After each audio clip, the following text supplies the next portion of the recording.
Dani Luv, kick it with Dani Luv.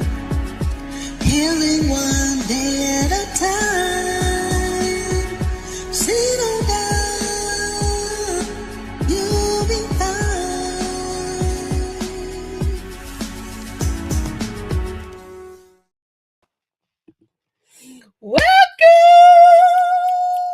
Yes, welcome to episode 11 of Love and Laugh with Dani Luv. I'm so happy that you guys have joined us again for episode 11. The name of this episode is I'm Still Standing, 5 Ways to Overcome Adversity. Now, I know about that because if you've been tuning in, I've been through a lot of adversity. But I'm really excited because I have a guest, and she's not only a comedian, but she's also an actor, and I've only known her for a little bit. I met her in Texas, I believe, and she's a very great, wonderful person that I know of so far. So I am excited for you guys to get to know her, and I'm excited for this subject.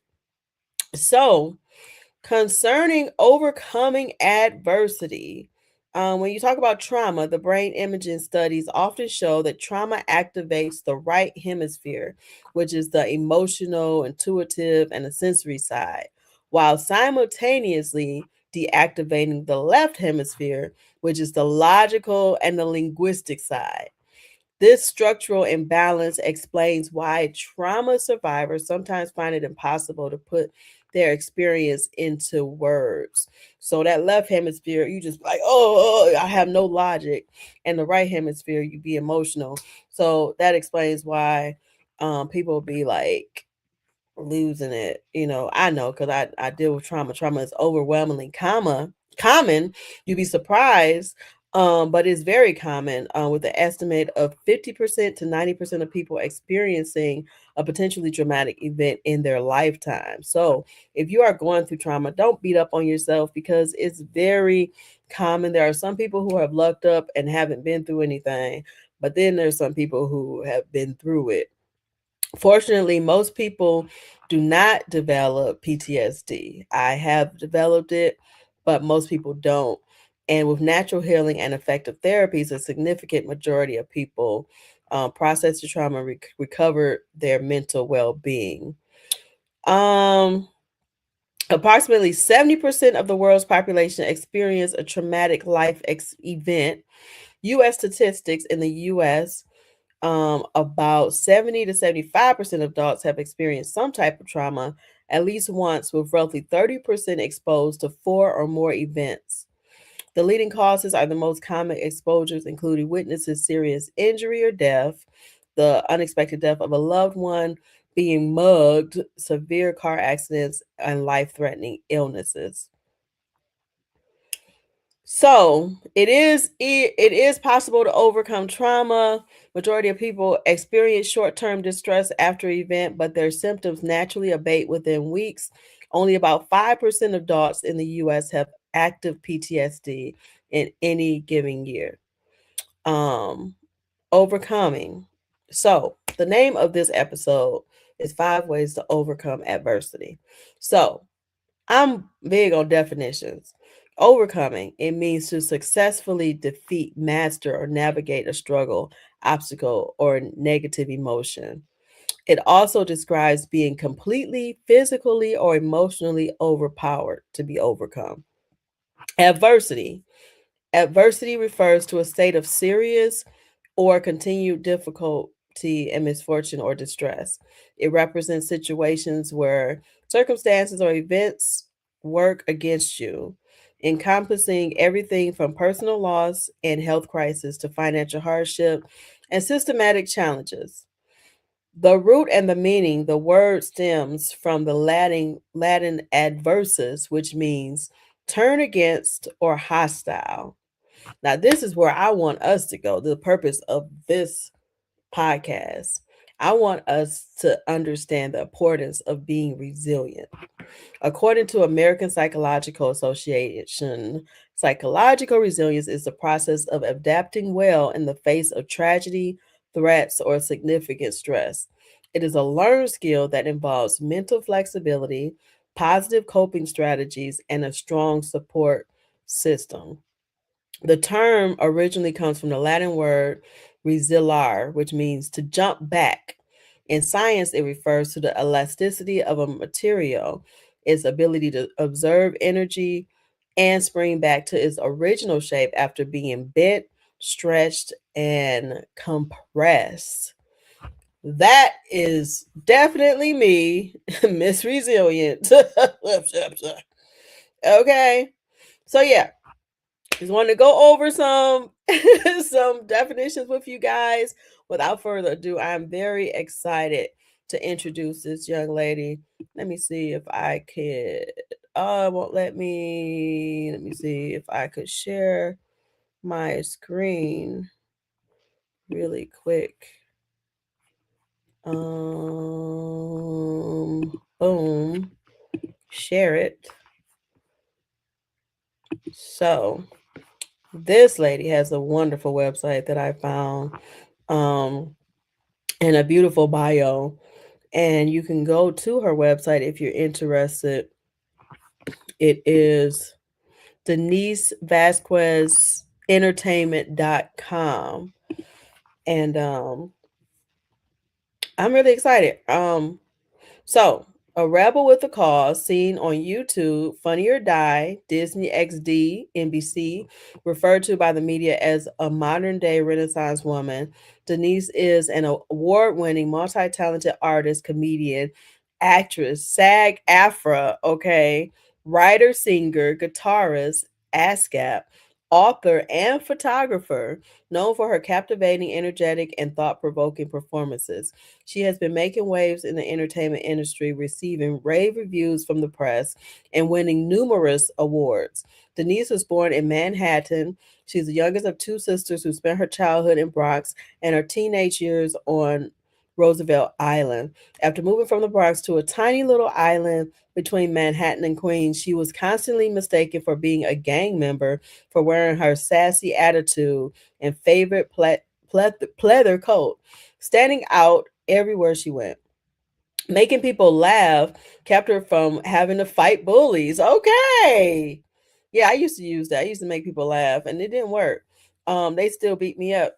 So she started performing she started performing improv, sketch comedy, and stand up instead. Inspired by George Carlin, Robin Williams, oh man, my favorite. I love Robin Williams. And Eddie Murphy, my other favorite. Denise realized there is power in how you act, what you say, and the words matter. Denise got her first taste of performing live comedy in the 90s when she auditioned and got cast as a member of Joy Newman's Grown Ups Playground doing improv at the New York Comedy Club. Her stand up comedy journey began in 2013 and she quickly started getting noticed and booked on shows and festivals. Denise has also hosted, produced, and performed in her Won Plus Men for Applause. like women for applause. I'm gonna let her explain that to us.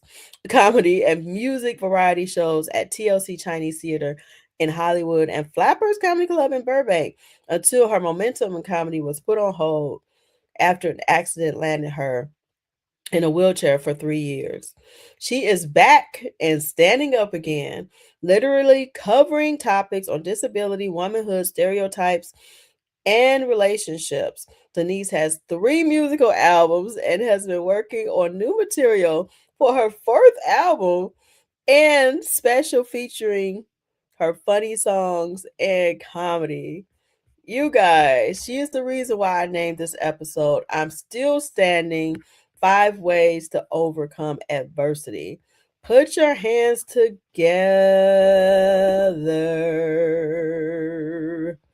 for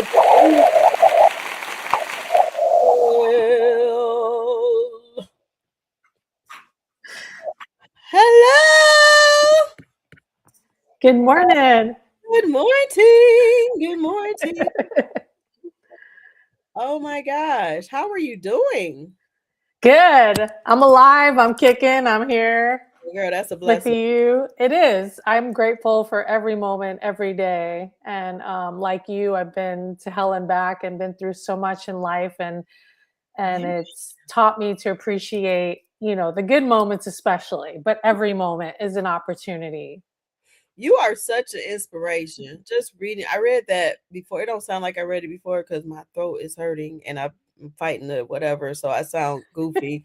But I did. I read it before on my own time, and I'm like, wow, she is very accomplished. Yeah, I started, thanks to my mom, performing when I was 4, and I'm 56. So I've had a interesting lifelong journey of performing on stage and off, and on amazing projects, and it's been a crazy roller coaster ride. I need you to manage me because I'm an actor, but I'm not sad. Figure out how to get to it. Yeah, I actually have been a SAG after member since 1995. So yeah, a long time, a long time. My husband was born. Say me because I'm a little cougar, but that was when he was born. I'm a cougar too. What? Yes. United, Cougars United. Oh, Oh, why is this not okay? Sorry, I thought we was born here, but we were not. Okay, yes, Cougars United. Oh my gosh, how long have you been a cougar? I've been with my partner for 20 years. 20 years. Wow. Yes. So Oh, he's about 5 years younger than me. So okay, that's not. yeah. Uh, I can't even share how much older I am. I literally was looking for a sugar daddy because I'm young enough to have a sugar daddy. But me and Malachi met and we just couldn't fight it. We just that's my boo. I love him to life. And some people seek out to be a cougar on purpose, but it wasn't like that. We just connect. We're for each other. He's silly like I am. We're like the same people. We do have So similar. important. This is I wasn't looking when I found my man. We were actually friends for a couple of years before we got together, and we knew when the moment we hung out the first time, it was like that was it. That was it. yes, that's me and my husband. We Yeah. were just friends. We've known each other since 2018. And shoot, we ended up getting married in 2023. And it's the best relationship I've ever been in. Like he's very intelligent. He said exactly our story. He's emotionally intelligent. Got two parents. And so I grew up in trauma and stuff and but my grandparents saved me and stuff like that. But yeah, it works. It really works. That's my boo thing. I don't know how far I would be without him. So yeah, congratulations, 20 years. Ooh, wait. 20 years.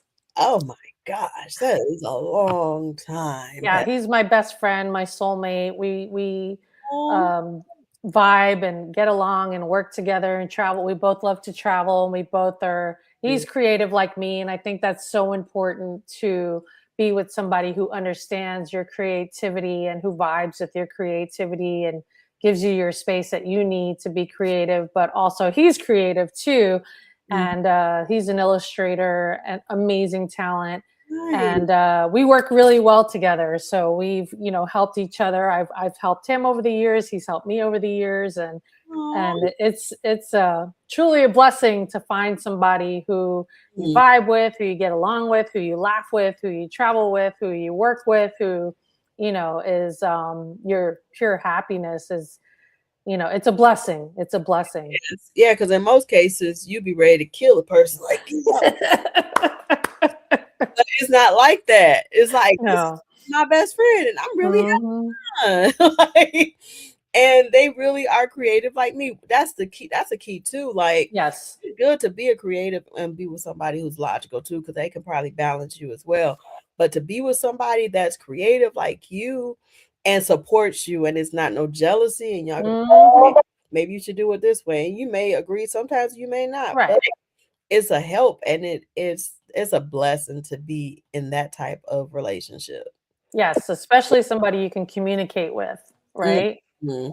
And who it's not about playing games, like, this is your Mhm. wanna be no phones, no Facebooks, trying to figure out what is this person doing now, they own crap, like you just feel safe. And it's like, oh, okay, this is my homeboy. Yep. my, No games. my lover. Yeah, I love it. I love it, Denise. Yay. So I want to ask you a question that I ask every guest, starting with you're the second guest that I've done that. So I'm trying to be consistent because I'm a creative and I'll be over here and over there. So I'm trying to be consistent. So, question for you: what role has laughter played in your life during difficult times? Laughter has, ooh, it's been my savior, my it's been a way to not just cope with adversity and trauma, but it's been my way to uplift myself and my spirit and my soul. And when I was a child, I would do silly things and do act outs and put on plays in my mom's living room to make her laugh and to make her happy. And so um yeah, it's played an important role in my life throughout my whole life. So yeah. I love that. I love that. You started off making people. It'd be funny because, like, as a comedian, you don't realize that you might be a comedian as a child. Because I was a crazy, silly child, Me too. and you don't realize it starts off right then and there. I had uh imaginary friends, Susie and Bill, and they went with me everywhere. And at Bible study, not Bible study, at Sunday school, I would have all the kids cracking up because Susan and Billy was right there with me all the time, and they always had something to say. And even my teacher would be like, "Enough," but she would be still laughing.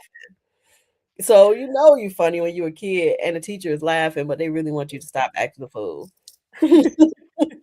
That's so cool. So you said you would do like shows for your mom? Yeah, so I mean, I would do everything from like, coming up with crazy characters and writing silly songs and putting on dances and performances, in my mom's living room. I think my friend's dog is like going crazy, but Mhm. I would like, just do silly things to uplift, not just my spirits, but my mom's spirits too. My mom was a single mother. She raised my sister and I on her own, Okay. so it was, we had some struggles, but we got through it. And yeah, so laughter was a big part of healing, of, kind of getting through the tough times. And um yeah. Have a lot in common. My mother, she was a single mother, and for me, I felt like it was my responsibility to make my mom laugh because she went through so much, like losing my dog, losing my sister. My sister passed when she was 4 and I was 6. Oh no, Just sorry for your loss. thank you. She's went through so much, so I always felt like it was my responsibility to make her laugh. Did you feel that way, or did you feel, like it was just like a natural part of you, or Um, you know, I don't like seeing anybody sad or anybody hurt or anybody going through, hard times or struggling. So, there's always been like this need within my spirit and my soul to kind of, you know, um, help that person in some way, whether, and it started with, my mom and my grandma and myself and my sister, and finding ways to just take the focus away from the hard times onto something more positive and something more um, uplifting. And it's hard sometimes. Like sometimes, when you're going through life and you're going through things, it's hard to, and especially when you're in pain, mhm, to push through that, to be positive. But I've always had something within me that has allowed me to have the um, instinct to uh, just focus on the positive side of life and focus on the good things in life. And yeah, yeah, that's what helped me get back on my feet, literally. you got yes, I love that. What is it fair to say that you know how to make yourself laugh? Yes. which is really important. I mean, we could easily get in our heads and get overwhelmed by our emotions or by our pain. And I live with CRPS and chronic pain due to my accident. So, Mm, having that skill, and I'll call it a skill, to know how to push through the pain every day and know mhm, how to meditate and know how to focus on, positive things, it helps me every single day of my life and has helped me throughout my life, because life is not easy. We're all going to struggle in some way. Nobody's getting out of this life without a struggle, without something. mhm, And for the people who haven't felt it yet, they will. It's something that I've seen my whole life, my entire life, mhm, and that's why I just created a project, a TV series called Karma is Coming, because nobody escapes this life without karma. Nobody escapes this life without trauma, without something, without the struggle. But that struggle also helps us grow and helps us become stronger. And mhm. sometimes it tests us, but I find that, making myself laugh and stepping back sometimes and laughing at myself and laughing at life and saying, just be present, because this moment is the only thing that we're guaranteed. And You're and my white twin. Oh my gosh. Everything you said.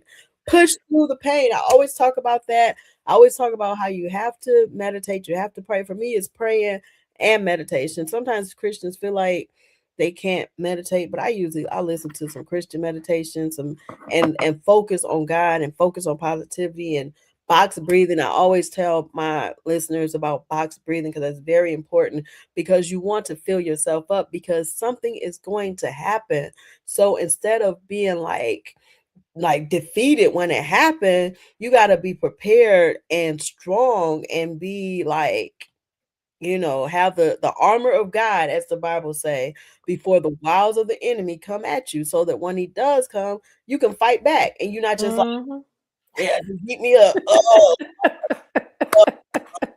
You gotta be able to get back up and be like, no, and you might lose, but at least you fighting because you. Right. You can't stop fighting. You got to keep fighting. And the one thing that, I try to encourage younger people, especially, but everybody, the light that we seek to find is inside of us, Mhm, and we have a choice. We have the gift of choice to decide, are we going to dwell in the negativity and the pain, or are we going to, the choice to be happy and to focus on positive things. And, mhm, um, I like that you're talking about pushing through the pain. I always acknowledge the pain, even when I'm pushing through it. I don't try to pretend that it's not there, yeah, but you I got. try to focus on like positive things in my life so that, I'm not dwelling on the pain. I'm focused on the positive things. And I find that when I focus on positive things and when I'm laughing, they say laughter is the best medicine. It's Yeah. like, there's a vibration, there's a feeling inside of you, and it's contagious. The audience can feel it, people can feel it, everybody around you can feel it, whether you're positive or not, or negative, so I make an effort, and it's work, nothing comes easy, but I make an effort to um try to find ways to stay positive, try to find ways to be creative, because being creative is like breathing to me. It makes me feel wonderful. So that's Mhm, why you always see me doing something. It's like whether, it's music or comedy or acting or writing. mhm, Um, that helps me. You talked about depression earlier, mhm, and anybody can fall into depression at any time. It's a part of life. It's mhm. some people are afraid to talk about it like it's a stigma, but Yeah. when I was in the wheelchair for 3 years, I went to my darkest place, and my man was, him and my mom were the only ones that saw me, and they were just like, "That's not you." And I knew it wasn't me, but sometimes things happen in life where you can fall into depression, and you have to find ways to acknowledge it, but you have a choice. Do you want to stay there, or do you want to find ways to You exist gotta and be find. happy, right? Yeah, because like when you fall into it, it's because you become this person that's not you. Like you are a person who exuberates love. Like love follows you because you are love, and that's just what it is. You have to know who you are. And for me, years I know who I am. But when my brother passed away, I didn't care because a lot of me went with him. Right. And so now I'm making a choice now that my brain is able to, because there's chemical imbalances and stuff. Sometimes it's not a choice. You just Mm-hmm. on. But now that I'm regulating my nervous system, I'm making choices. Like I want to choose love. I want to choose to help people. Me and my husband, we have a shirt and it says, I don't have it around me, but it says choose love on the shirt because everything is a choice. You made a very good statement. Everything is a choice. I love that. Can you tell me about what exactly happened with you? Like you have so many wonderful stories. You like the type of person I would want to have on here again. Like you are just very intriguing. You have so many things. You're an author. You have music albums. I can sing, and I was just talking to my husband about how I want to do like a comedy music album, but I don't know how to. Like, what made you like? It's so many questions. What made you do the music album? How do Oh you do man. and then also like what happened with you with the walking and now you're walking again. Like you literally could not walk for 3 years and now you're walking. Like that You're is gonna make me cry, girl. girl, I mean you are amazing. You are amazing. Music has always been a part of my life, my whole life. I talk about it in my comedy. My first instrument was a recorder, in elementary school. Um, and growing up, I always had chorus, whether it was in church or in school. And in junior high school, they let us pick an instrument. This was back in the day where music and art was part of the curriculum in school. And so in junior high school, I learned how to play the violin, and then Me too. continued. Yeah, see, girl, You know, I my I mom, still have it at home. I would have whipped it out if I'm I was at home, but I'm baby. on the road right now. Oh, But I see. felt I fell in love with strings, the vibration of the strings. I used to love plucking the violin, and chorus and singing has always been a part of my life. I Wow. love to sing. It was another way to express myself. As artists, we flow with our muse, and I learned how to step out of the way a long time ago. So sometimes my muse wants to write, sometimes my muse wants to sing, sometimes my muse wants to be silly. So it's all a part of who we are as creators. Yes. And I taught myself how to play guitar because I wanted to sing and write, and I love the strings. So Girl, I went from like strumming one chord to teaching myself how to play guitar and writing my own songs, and it was just part of my journey. I need to press pause. You are Okay. so disciplined. When I say I tried to teach myself how to play guitar, I started off, I got a whole guitar. I don't know where it's at. I didn't finish because I'm not disciplined. I tried to teach myself how to play piano. I got a whole piano board over here. It's hats, it's a wig on this bad boy. It's everything is on this keyboard. Everything. I did not learn nothing. I mean, my teacher taught me a little bit and Right. kept going if I would have listened, but I did not. You are disciplined, okay? Well, I think part of it was I lived on in the Virgin Islands on St. John for almost 8 years, and when I lived there, I did not have, and this was a choice.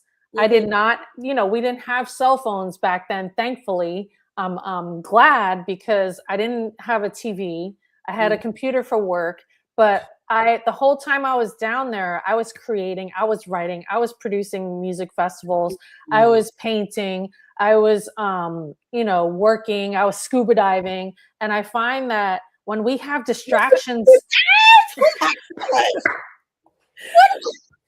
when we have distractions in life, the cell phones and the TV sets, it's easy to like get distracted, right? But when you don't have distractions, it's easier to focus and create. And so, Oh my gosh. I be saying that. I be saying that I wish I could just stay away from my phone. It's it's hard. It's addicting. It's addicting. because back in the day, if you couldn't get in contact with the person, you just couldn't get in contact with. You had to wait for the Mhm.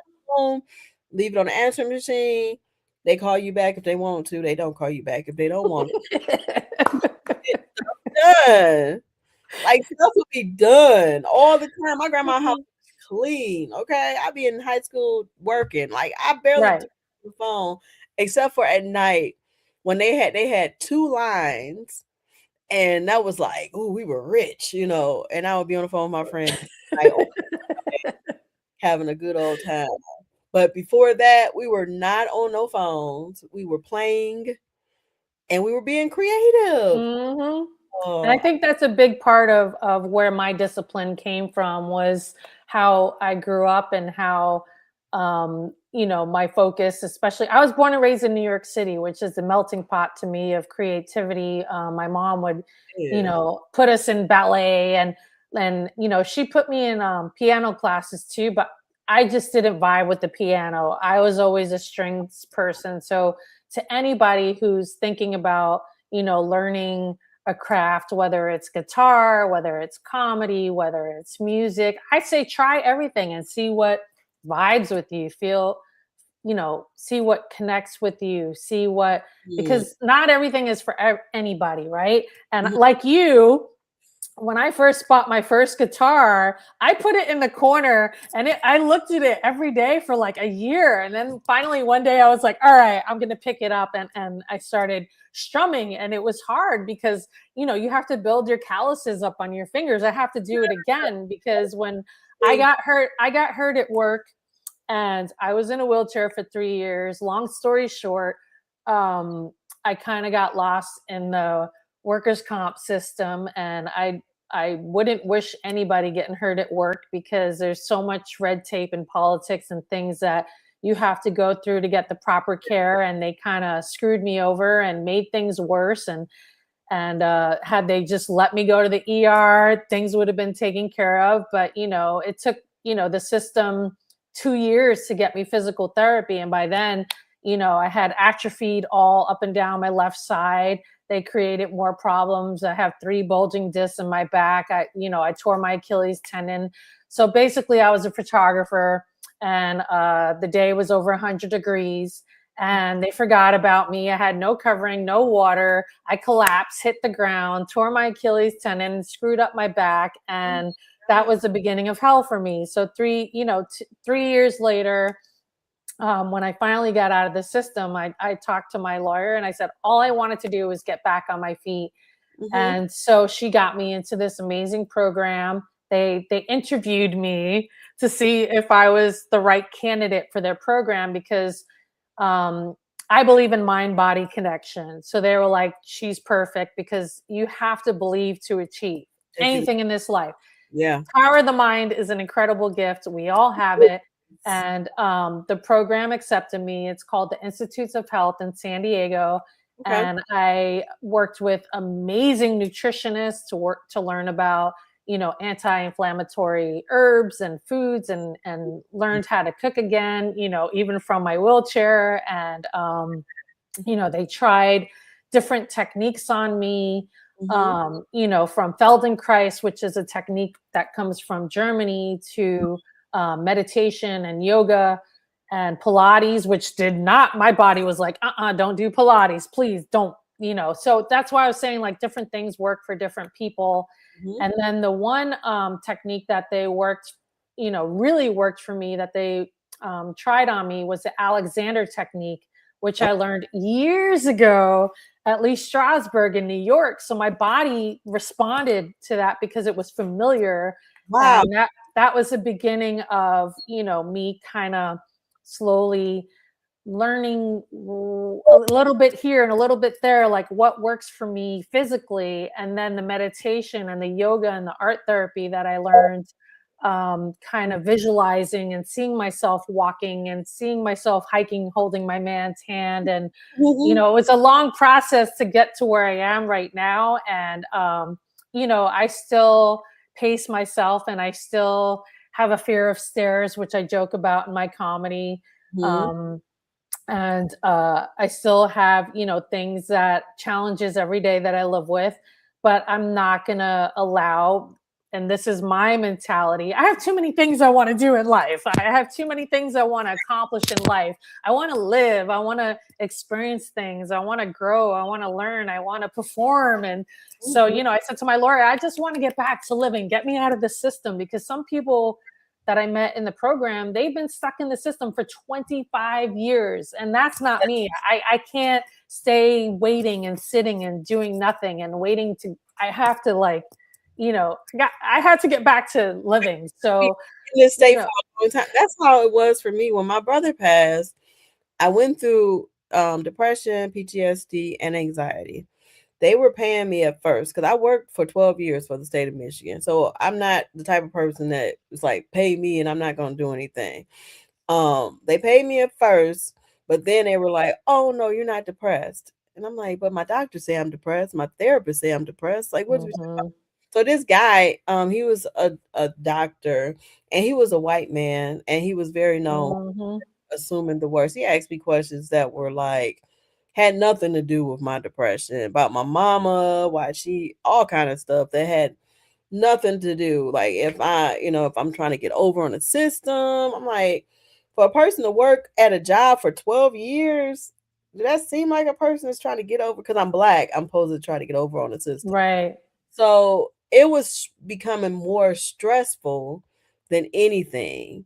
And people are like, you need to fight it. You need to just keep fighting. People still say that. And I get it. I understand. But it was stopping me from healing. Right. I get it. I tried to fight the system by myself for a year before I got a lawyer, and my work and the insurance companies, I know what you're saying, because they mess with me too. And they made me feel like I was doing something wrong, and all I wanted to do was heal and get back on my feet and get better. So I get it. Like, come on now, y'all. Y'all supposed to, I paid into this. I paid every other week. I paid into LTD. Like, right. And you feel betrayed because you've given yourself, to these people, and then they make you feel a certain way. I didn't have anxiety until I went through what I went through, so I get it. It's like you're talking about, I'm like, girl, I know. It make you feel like you're a bum. And it's like, I was 7. I'm not a bum. Like, this happened to me and I could not control it. And so now asking for help finally, and y'all not trying to help me. It's because they don't want to pay. That's the bottom line. They don't want to pay. They didn't want to pay for me, and it ended up in the end costing them more than if they would have just taken care of everything from the beginning. Because that program that they put me in, right, cost them a pretty penny every day for, the whole time that I was in that program, getting back on my feet. So it ended costing them more in the long run, and more than what they was trying to pay. Husband, he want me to fight it and stuff like that, and I get it, but it's exhausting too. You as strong as we are, as I'm Puerto Rican, so I was raised in a strong household by a single woman who raised me and my sister. But as strong as I thought I was, when it comes to trying to fight the system, it's like they play with you. They play head games. They play mind games. They try to get you to quit. They try to manipulate you. They try to get you to just give up, and the mind game that they did on me, that number, it took me like, not only did I go through physical therapy when I went to the Institutes of Health, but I had, mental therapists to help me. I felt like my mind was over here and my spirit was over here and my body was, over there. And so, the mental therapist, I said, you guys got to help me come back to my center, because I felt like they did such a number on me that I was just, I was not whole. And so, part of my healing process, once they pulled me out of work, thankfully I got a lawyer who was like, you're not dealing with that. The only way you're going to heal is to get away from that situation and focus on healing. And so, it took a while for me to come back to my center, and because of the games that they play. Games people play. Remember that song? Right. Mhm. Yeah, they play too many games. It's like, why can't you Mhm. do what you're supposed to do? So it's hard to be resilient, especially when you're going through that. You're trying to get everything. One thing that you touched on one point, because we were talking about 5 ways to overcome adversity. One thing that you said is your mindset. You have to make sure that you don't have a victim mindset, but you have a learner mindset. Right. That's the first one, because if you have a victim mindset, you're not going to overcome adversity. You're going to stay in it, Right. and it's just that's just what it's going to be, you know? Absolutely. I mean, the first thing to me was acknowledging my feelings and Mm, acknowledging what I was going through and acknowledging that, sometimes we have good days and sometimes we have bad days. But to me, like an important thing is acknowledgement. mhm, And from there, once you acknowledge like how you're feeling or what you're experiencing, it's from there you can make your choice to, do I want to stay here, or do I want to feel bad, or do I want to feel good? And mm, then from there it's like, okay, well, what can I do to feel better? Whether it's stand-up comedy or writing, like, I find that writing is so important. That's something I've done my entire life, is writing in journals and writing poems and writing stories, because mm, I find that for me, when I write, have a thought and I have a pen, and I'm old school, I still write with the pen on index cards or notebooks or paper, because it's like getting whatever it is I'm feeling out, and sometimes I paint, same thing. It's like whatever I'm feeling emotionally, get it out, like, with oh with yeah, that movement. it's So, so therapeutic. I love. I can't. mhm. My mom, when she was alive, she knew how to paint really well, and just I try it sometimes, and it is very therapeutic. I forgot about that. Or even just Yes. doodling. You don't even have to have Yeah, that. doodle, right. It's not about like, when I went to the program, it's like I hadn't painted for years. Mhm. And part of the therapy was, one of the options was art therapy. And I was like, yes, I want to do that. And they had us drawing with crayons or paint or whatever we had. And it was like abstract, or sometimes they would show us how to do mandalas. And it was just about getting your emotion and using colors Out there. to acknowledge how you're feeling, and to see it was really spectacular, to actually see like, oh wow, to step back and go, I Love it. chose these colors. Like, you have certain colors in your palette and that you are connected to, even on the colors that you wear with your clothing, right? There you go. Yeah. Well, you can't see it because I can't see it. I know you're holding something up. yeah, I painted something. Nice.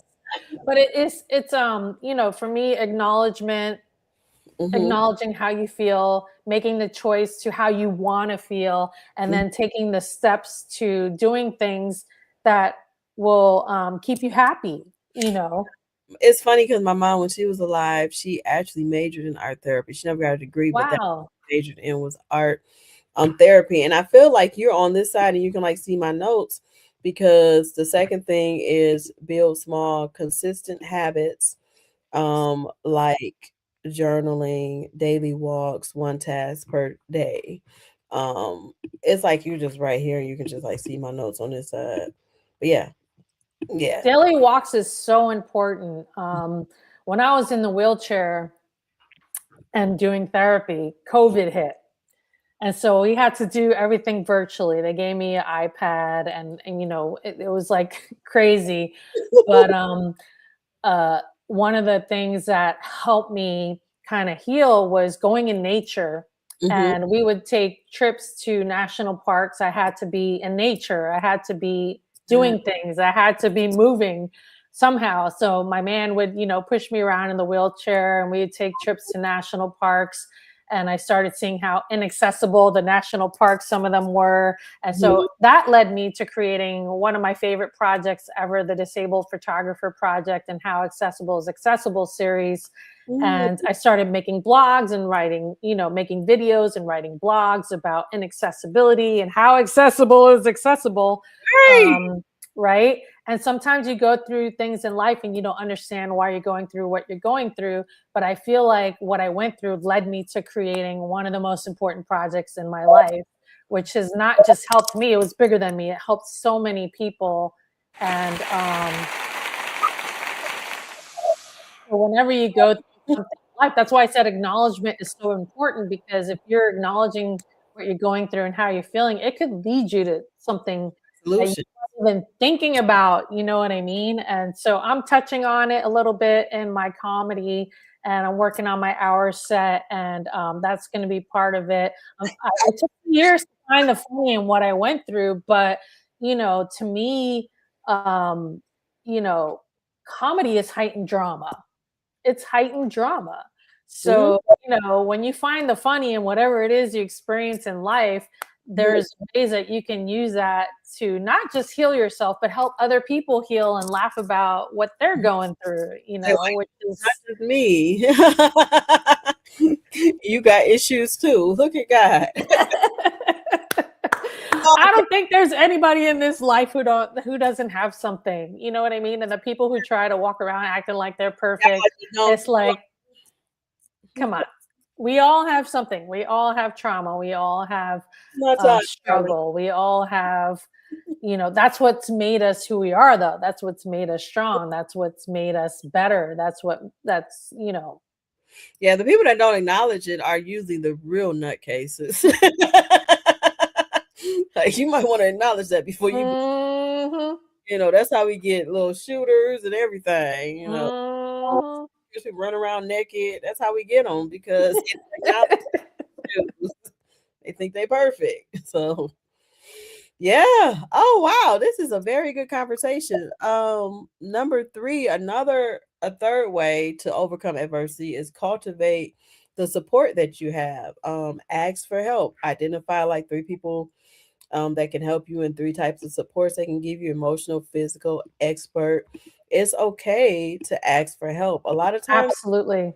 people are afraid to ask for help. Why do you think that is? I think that there's a lot of reasons. I feel blessed that I had a really strong support system. My partner for 20 years, my mother, the therapist who helped me, my lawyer. Mm-hmm. But there are people who are afraid to ask for help. I think for a number of reasons. Mm-hmm. Some people, I don't know, they somehow feel like less than. If I ask somebody for help, then I'm not in control, or I'm not the powerful person that I think I am. And it's like, I feel like we all need help at some point in our life, and it's okay to ask for help. And psychologically, there could be so many different reasons why people don't ask for help. It could be past experiences, it could be trauma, from trust issues. It could be a lot of different things, right? Oh yeah. Your eyes got all big when I said trust. Well, who do not ask for help? That's why I asked you to answer the question. I'm one of them folks. I gotta be stretching out. Okay. Now my husband, I'll ask him for some help in a second. But anybody else, I don't really ask for help, because first of all, I don't want people to judge me. Right. Like, oh, she can't do that. Or I don't want to bring people out of their comfort zone. Like, if they're like, sometimes, just like how you said, being there for your mom, being there for your sister, that's how I've always been, to a detriment sometimes. Like, sometimes I care about other people, so I become this people pleaser, and it's like, Right. I don't want them to feel uncomfortable by me asking. Or you don't want people to be in your business either. It's because people love to get in other people's business and then create drama, and it's like it has nothing to do with them. But like, I feel blessed that my man is like my main support system, and I've helped him through things, and he's helped me through things, and I trust him with my life, and he trusts me with his life, and my mom the same thing. It's like, you have to have people in your life that are your strength and your foundation, that you really genuinely trust, who you know aren't going to judge you, who know aren't going to hurt you, who know, you know that they're not going to judge you, who you know they're not going to, you know, create unnecessary drama and stress and add to that. Like if people are adding stress to your life, those aren't the right people to have in your life. You, yeah, you have to You figure out know? who you can trust, and that's why the depression I went through was so deep because my brother, he was one of those people that I trusted. I leaned on him for everything. Mm-hmm. He leaned on me for everything. So it's very important to have a person you can straight up trust because like you could end up with the wrong person. They can mess up your Mm-hmm. life. Like jack up everything. You living with this person and they can burn down the whole house because you didn't let them in. So you got to be careful with who you trust. That's why when people are dating, I always would say collect the data and then make a decision because Right. they'll show you they're crazy. Just give them a few days. They'll show you. Yep. I always say you got to be careful who you're going to let in your house, because they will rob you blind, you know? Mm, you preach it. You preach it. They will, even if you ain't got nothing in the house, they will find. They be like, "Oh, 2 pennies on Mm-hmm. the bucket." So yeah, I think trust is a important one. You gotta trust. And let me see, number 4, develop emotional regulation tools. That's another way to overcome adversity. Like you were saying, like we were saying, you have to have these tools so that when something does come at you, because it will, you will be prepared. You'll be full inside of your spirit and your body and your mind, and you can be able to overcome or find a way to conquer it. Like the box breathing I was talking about. If you wake up and do that every day, that can help a lot because these tools are very they're needed. Absolutely. I start my day by meditating, breathing, and stretching, and I end my day by meditating, breathing, and stretching. And it's so important for me to, you know, how you start your day, you Mm-hmm. know, is how the rest of the day is going to flow, I think. And so, you know, whether um, sometimes I start my day with positive affirmations, and the first thing I say when I wake up is, I'm grateful for today. I'm grateful to be alive. I'm grateful for this moment. You know, as I'm breathing and meditating, having gratitude, like gratitude is the best attitude, because Yes. when you're grateful, you know, it kind of puts your mindset is frame of mind is the name of my third album, actually. And uh it's I've always had this belief that the power of the mind is an incredible gift that we have, and you know, your thoughts determine, you know, how your life is going to be, Mm-hmm. and your thoughts and the words, like, you know, are so important that you tell yourself about yourself and that you put out there in the universe is, you know, they I noticed that, you know, when they say spelling, when you spell a word, you're actually casting spells by the words that you use in your own life. And so, you Yeah. know, having positive thoughts and using positive words when you speak about yourself, when you speak about other people, when you speak about your projects, when you Mm-hmm. know, is a big one for me. It's everything. Like, you Yeah, know, words matter. do. Like I've always said, whatever you feed will grow and it'll be nourished and everything. Whatever you starve will die. And it's very important every day to focus on starving negativity and feeding positivity. And sometimes people think that it's too late, but it's not too late. Like there are studies that show whenever you meditate, whenever you do different tools like journaling or whatever, it it rebuilds the plasticity in your brain. So you're Right. renewing your brain and making it better if you choose to do that. But if you choose to not, then it's going to continue to be jacked up. But you can reverse a lot of mental health issues just by having gratitude, just by waking up and writing in your journal. I used to have a gratitude journal. So you, Denise, you get me together. I feel like, girl, I've been in therapy in 3 months because of my insurance. I feel like you get me together and making me get back on the ball because I do. I used to, years ago, I used to wake up, write in my gratitude journal, and the whole day would be good. Even if something come at you, you would see it coming at Right. you, but it wouldn't be like, oh God. It'd be like, oh, okay, I see what that is. Right. It wouldn't be the end of the world. It would just be Yeah, like, oh, okay. this is. I But see the lesson in that, or I see what's going on, yeah, or but for okay, it's I don't know. I feel like the more you have positive thoughts, you're reprogramming your brain, as you mentioned, and the more that you train yourself and your spirit and your mind to kind of see life in a certain way and experience life in a certain way, and you attract what you are. Mhm. People sometimes sit and gripe and say, "How come bad things?" There's always negative things happening to me. But if you have a negative attitude, that's what you're attracting, because that's who you are. If you have a positive attitude, that's what you're attracting. So you're going to attract good things because within your soul and your spirit and your mind and your being. If you're a positive person and a good person, you're attracting that energy, because everything in this universe is energy, right? Mhm. And so you attract who you are. Right. And so I make an effort, even when I feel like or in pain or whatever, I make an effort to come back to my center and take a breath, and to acknowledge how I'm feeling, and to look at the beautiful side of life, because life is beautiful if you see it. It It can be beautiful. The fact that you live in life is the fact that it's beautiful, because some Right. have not woken up this morning and we have this right now moment, and that's all we have. And that's such a beautiful thing to be able to say, here, this is what's happening at this moment. And we are living life, and like we could have not been here, but you are here in spite of not being able to walk for 3 years, in spite of everything that you've been through, you're still here. And that And is this darn tooth infection. it's a beautiful testimony. You're gonna get through it. You're gonna drink all the smoothies that you need to drink, and you're gonna get through it. But look at you, like through your adversity, you've created this podcast, right?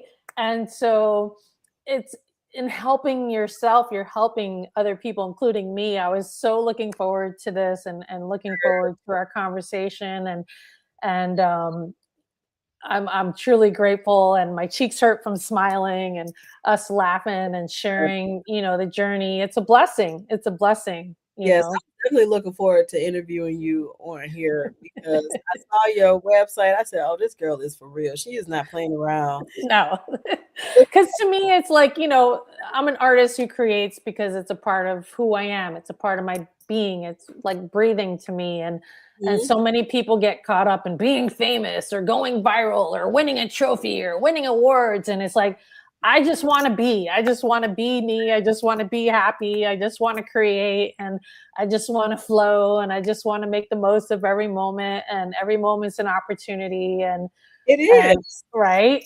Yeah, there's something That's read called the purpose-driven life. right. Yeah, Right. as a Christian, it's like God created us for a purpose. And if we're not operating that purpose, then we're not living the way we're supposed to live. Like there's a scripture where he actually and I'm not good at the Bible, but he actually got rid of a fig tree, I think, because it wasn't producing figs. So it's Hmm. like, what are you producing? Are you living the life that God created you to live? Are you producing what you need to produce as the person that he created you, or are you not? Like it's all about that. Like everything is created for a purpose. Right. Light that's lighting me, if it's not lighting, I'm throwing it away. Like, why do I, you know this book, look. I love that point though. We all have a purpose in this life, and the only way you're going to find your purpose is by focusing on yourself. We live Yes. in a world where everybody's always focusing on what everybody else is doing, and everybody's in everybody else's business, and they're miserable because of it. And it's like, no, if you stop for a moment and realize we all have a purpose in this life, do Mhm. the work, do some digging, find out who you are, find out about yourself, and find out what makes you happy, find out what makes you tick, and find out what your purpose is by focusing on yourself and doing the work. And when you That's do that, yeah. Be the best you that you can be. Like whenever I do comedy, I would say most of the time at the end of it, that you have your own purpose and you have your own fingerprint. So you are an asset to this world and know that. Like you don't have to compare yourself to other people. Right.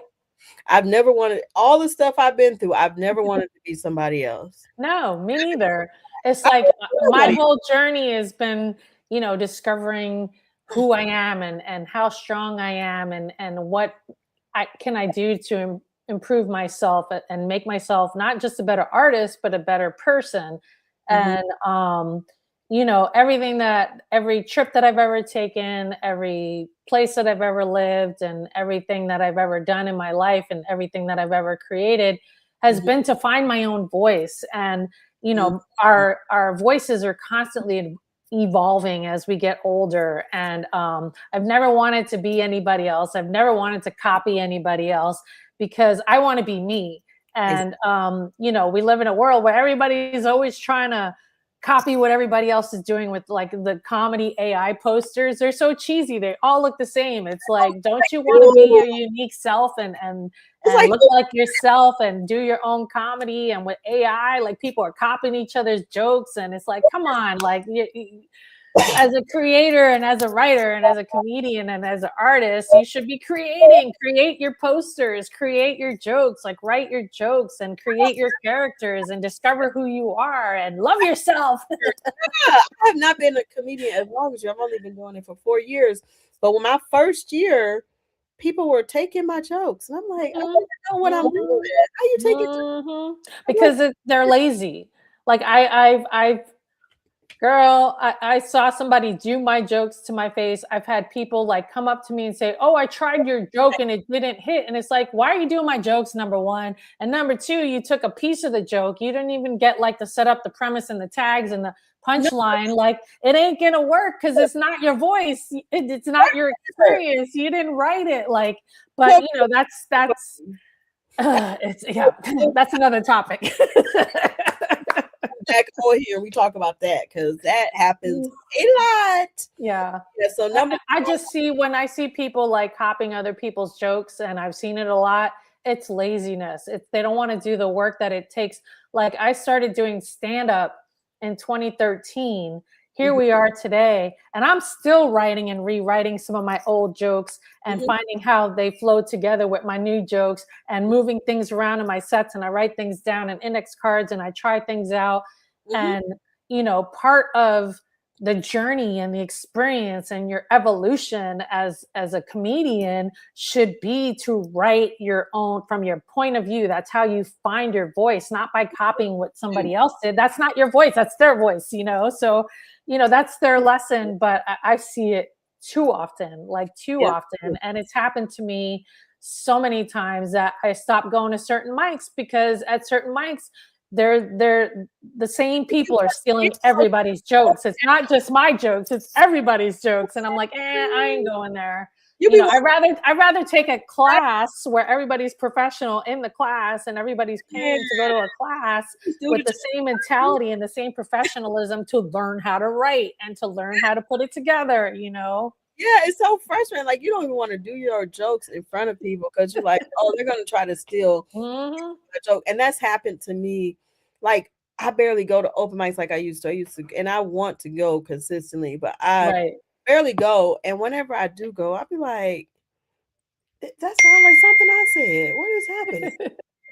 What is we doing? That's not how I said it, but that is they Right. say it like Yeah, me. I Like, pick and choose what mics I go to now, and I don't even post where I'm going anymore, because there's just crazy people out there, that will do crazy things. And it's like, I just want to focus on myself and, keep creating and keep writing and keep performing. And I spread out my shows so I have time to give my fans and followers time to, determine when they want to come see me. And I used to, as a producer, I used to produce shows. So, I understand the business side of comedy too, me and my but husband learning, we actually have a show coming up, awesome. Laugh Formations. We're starting a new concept where instead of people roasting, they will be finding affirmations for people. I love it. Great title and great concept. Thank you. Like, that's amazing. Don't nobody try to steal it. Right? Good luck with that, because it's a good title and a good concept, and the world needs more positivity. I see a lot of roast battles out there, and I'm not going to bash anybody, but it's not my thing. It's not my thing either. And it's gonna be like acting and stuff too. Like it's gonna be different parts to it, and people got to come and see. Yes, I wish I lived closer to you. I'd be there. Me too. You would, Denise. So our last thing of how to overcome adversity would be align your actions with your values and your goals. Values provide motivation and direction when energy is low. So just focus on your values and your goals to try to get through that. So we hope that we gave y'all 5 ways to overcome adversity. We got write down your goals. Writing down your goals helps you achieve them, and it helps you stay focused. Yeah, girl, you get me back together, child. I didn't feel off for exercise and we help each other. I'm about to get it together. I'm about to run 10 miles. I'm about to go find something to eat that's fatty. I'm just playing. Pizza. And tearup.com at early in the morning. Well, it's early in the morning where you are, but yeah, I'm like still having my coffee. Yeah, it's 2 something here. Child, if it was early in the morning, I'd be like, you know what? Can you you have to catch me later, Dani. Yeah, you was ready. You even tagged me and collaborated me in my own flyer. I said, "Oh, shit." I'm a morning person, so I've been up, pretty early, and like I said, I'm on the road. I'm not in my house, so I've been up since the crack of dawn. So I was excited. I just had to set everything up and see how things flowed. So energy for us because I'm over here.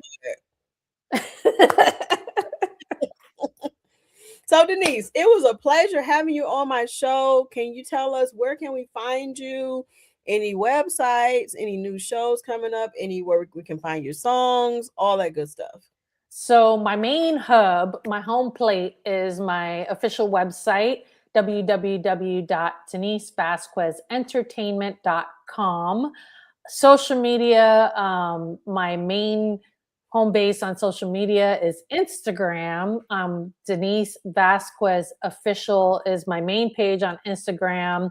I just released a trailer for a TV web series that I wrote called Karma is Coming. So the trailer released this morning. You can find it on my Instagram, and from there you can go to the YouTube channel for Karma is Coming.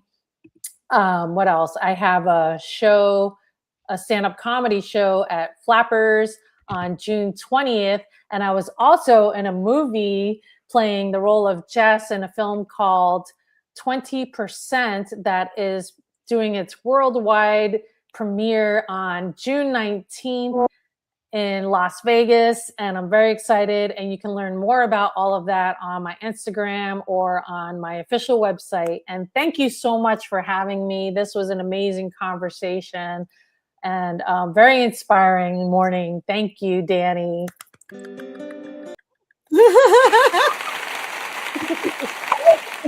Clappy clap. Thank you, Denise, for being on the show. We hope to have you back another time as well. This is a great conversation, and we pray that you have a great time in where are you at again? Well, I'm based in the Las Vegas area, but I'm on the road right now. So right now I'm in Ventura, California. Ventura. Oh, I love California. Oh, wow. Mm-hmm. I wish I could just. I love California too. I lived in California for over 20 years. Oh my gosh. So it's expensive. That's why I haven't moved there. Right. We'll see if I end up back there. It is a little pricey, but I ventured to California very often for acting work, for stand-up comedy, and for other projects and work. So I'm always going back to California, even though I'm based in Henderson, Nevada. But yeah, I love traveling, so I don't mind it. I'm like, let's go. Me I'm too. a traveling gypsy spirit. I left home when I was 17, but that's a whole nother conversation. I've lived in Scotland, London, the Virgin Islands, LA, San Diego, Yucca Valley, and now Nevada. And I was born and raised in New York City. So that's my mom's fault. She put me on a plane to Puerto Rico when I was a kid. So Oh, so after that, you was like, it's on and popping. I'm going everywhere I need to go. I never heard of Yucca, child. Yucca Valley is near Joshua Tree. Okay, never You heard of heard of Joshua Tree? that. Mm-hmm. Yeah. She's like, tiny little town. That's so sweet. Well, Denise, I'm glad you came. I'm glad you showed up. I'm glad it was a great show. I could not have done it without you. And I pray you have a beautiful, blessed day. And hopefully we'll see you again. Hearts. Thank Thank you. you for having me. Thank you. Bye. That was a wonderful show, you guys. I hope y'all enjoyed it. People have been asking me about the thing that I have not done in a while. So we're gonna do that really quick and then we're gonna get out of here. Let me see. Drum roll. Grief is ghetto. So we about to do a quick episode of Grief is Ghetto with Takesha.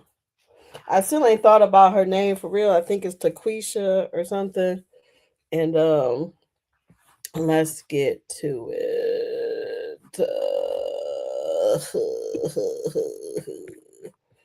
Let's get to it. So, my daddy said, that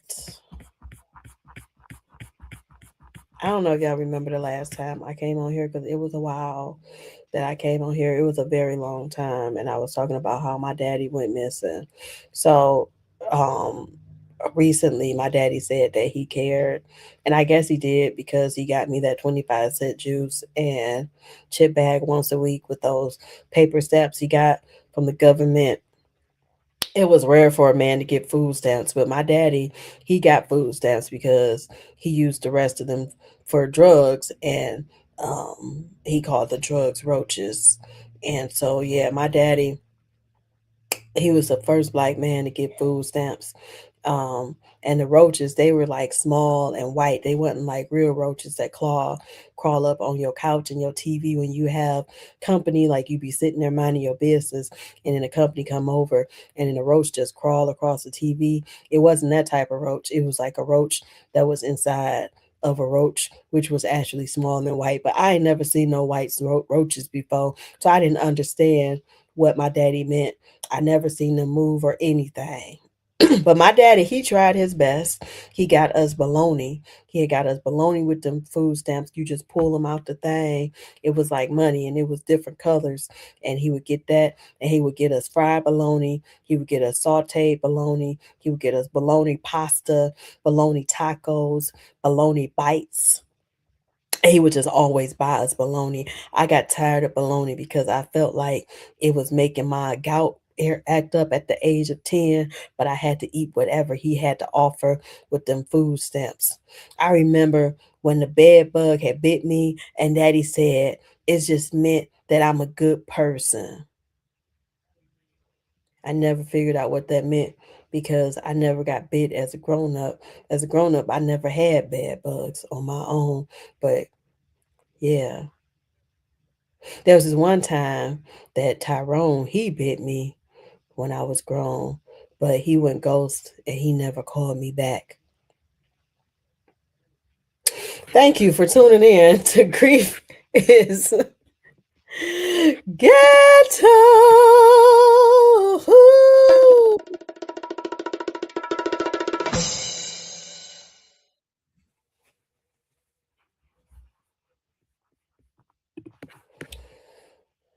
Yeah. So anyway, I hope y'all enjoyed this episode. I done lost my little earring.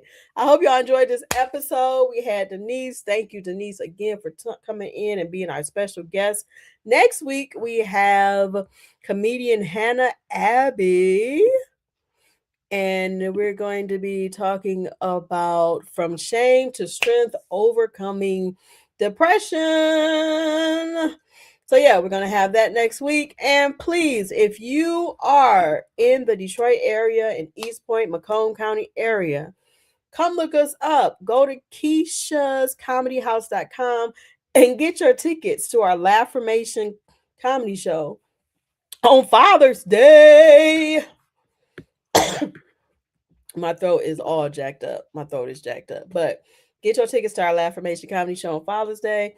I promise you, you will have a lot of fun. We got Smada Adams, very funny comedian. And we got Toy Too Tall, another very funny comedian. We wanted to have our closest friends on here first and have a good old time. Bring daddy to the Laughformation. If you know your daddy, then bring him to the Laughformation. If you don't know him, then bring him to the Laughformation. If it's not your biological daddy and he's just somebody you call daddy because y'all freaky like that, then bring him too. Bring him too. So I hope you guys have fun. Always remember that you are an asset to this world. Can't nobody be you or do you like you. You don't have to compare yourself to nobody. And I pray you have a beautiful week. Remember those box breathing when somebody gets on your nerves or even before somebody gets on your nerves. And see you Father's Day. Have a blessed day. Have a blessed week. You don't know what to do. Come and take a seat, my friend. Kick it with Dani Luv. Kick it with Dani Luv. Kick it with Dani Luv. Healing one day